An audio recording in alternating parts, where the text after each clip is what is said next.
Hi everyone, good morning. ఇవాళ నేను మీకు హోమ్ మేడ్ బేబీ ఫుడ్ ఎలా ప్రిపేర్ చేయాలో చూపిస్తా.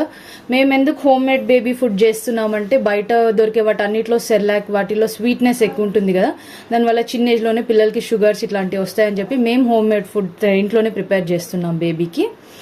సో మా వాడు బాగానే తింటున్నాడు. సో అది అందరికి ఎలా ఉంటుందో ప్రిపేర్ చేసి చూద్దామని దానికి కావాల్సిన ఇంగ్రీడియంట్స్ అన్నీ చూపిస్తాను ఈ వీడియోలో. చూసేద్దాం రండి. దీనికి కావాల్సిన ఇంగ్రీడియంట్స్: గ్లాస్ రైస్, స్పూన్ కందిపప్పు, పెసరపప్పు, మినప్పప్పు, నేను ఎక్స్ట్రాగా 2 జీడిపప్పు, బాదం, 2 వాల్నట్స్ వాడుతున్నాను.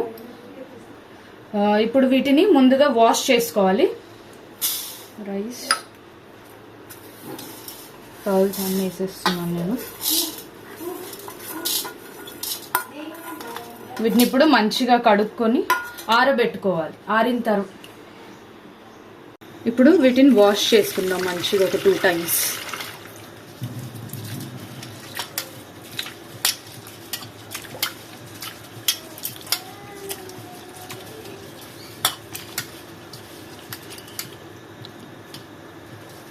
ఇప్పుడు శుభ్రంగా కడుక్కున్న దాన్ని ఆరబెట్టుకుందాం.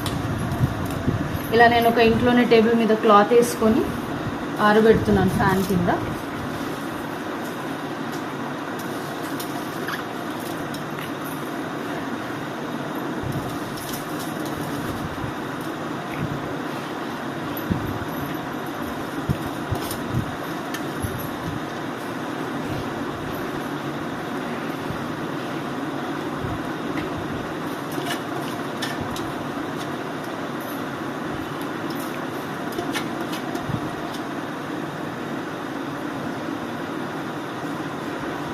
ఇది మంచిగా ఆరిపోయిన తర్వాత గ్రైండ్ చేసుకోవాలి. గ్రైండ్ చేసుకునే ముందు కొంచెం జీలకర్ర వేసుకుంటే డైజెషన్ బేబీకి బాగా అవుతుంది.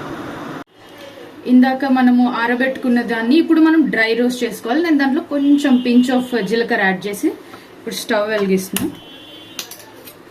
ఎక్కువ బ్రౌన్ అవసరం లేదు, లైట్గా ఆ పచ్చి వాసన పోయేంత వరకు వేయించుకుంటే దాన్ని మనం మిక్సీ చేసుకోవాలి. ఇంకా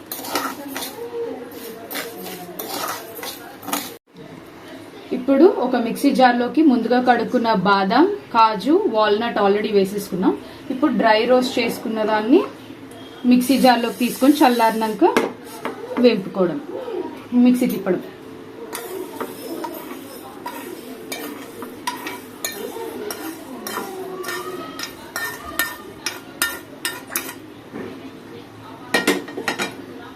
కొద్దిగా చల్లారినాక మిక్సీ చేయాలి దీన్ని.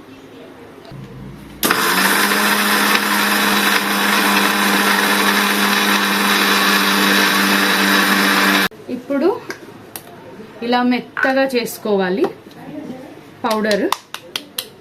దీన్ని నేను మళ్ళీ ఒకసారి ఇంత ఫైన్ అయినా కూడా నేను మళ్ళీ దీన్ని ఒకసారి జల్లెడ పట్టుకుంటాను. ఎందుకంటే ఏమైనా చిన్న చిన్న పార్టికల్స్ లాంటివి ఉంటే బేబీస్కి గొంతులో ఇరుకుతాయి కదా, అవన్నీ పోవడానికి జల్లెడ పట్టుకుంటాను అనమాట. ఇలా ఫైన్ పౌడర్ చేసుకున్న దాన్ని నేను మళ్ళీ జల్లెడ చేసుకుంటున్నాను ఒక ప్లేట్లో వేసుకొని మొత్తం.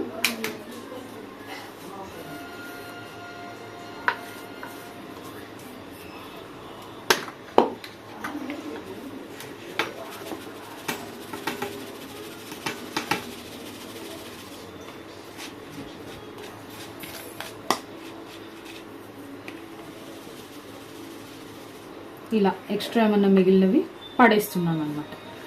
ఇప్పుడు ఇలా ప్రిపేర్ చేసుకున్న దాన్ని నేను ఒక గ్లాస్ జార్లో స్టోర్ చేసుకుంటాను. ఎందుకంటే ఇట్లా చేసుకుంటే ఏం పురుగులు పట్టకుండా ఒక 15-20 days వరకు వస్తుంది. అంటే అది మనం బేబీకి 2 times ఫీడ్ చేస్తున్నామా 1 time ఫీడ్ చేస్తున్నా దాని మీద డిపెండ్ అయి ఉంటుంది. ఎయిర్ కంటైనర్ దాంట్లో చేసుకునే దాంట్లో పెట్టుకోండి మీరు.